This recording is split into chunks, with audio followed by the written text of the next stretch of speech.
from Vivyan, a hair design. As you see, I have with me today a lovely, nice model from Ireland, Nora. Hi, Nora. Hi. Yes, this is her hair. I will show you. Please look at her hair. She's a little bit sick of this hairstyle. It's too long and she don't like it. She want me to cut her a nice, lovely haircut.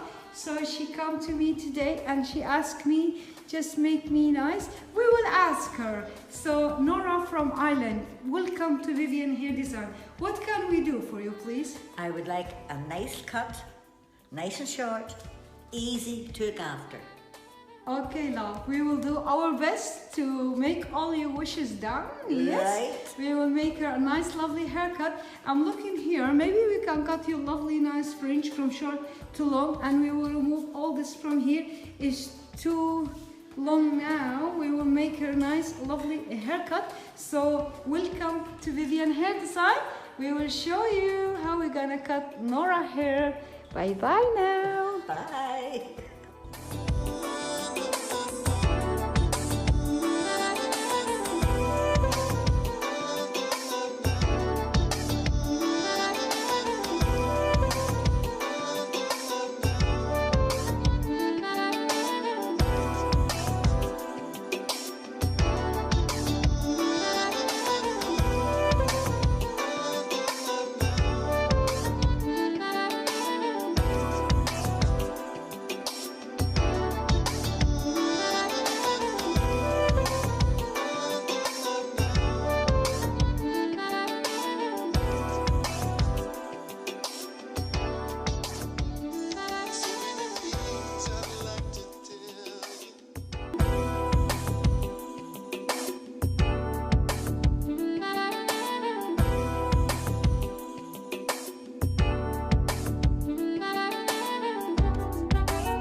our lovely model Nora from Ireland. Yes, Nora? Yeah. Yeah, this is her result of her hair. I'll show to you. Nice, lovely, a beautiful haircut. Very, very attractive. We put lovely, nice volume here, and we left this one very, very long. So we keep the volume here. I wish you can see it because it's very shiny day today. It's a blurry day. Look, very nice, a beautiful hair of Nora hair. Yes, I shine it here. So Nora, do you like your hair? Yeah, very nice. You like it? Yeah, I'm well pleased. Oh, so what do you want to say to everybody in the world? Do you like your hair? Do you like my hair? Okay, thank you very much, Nora from Ireland, to visiting us here in Vivyan Hair Design. And we will say bye-bye. Bye. Bye-bye.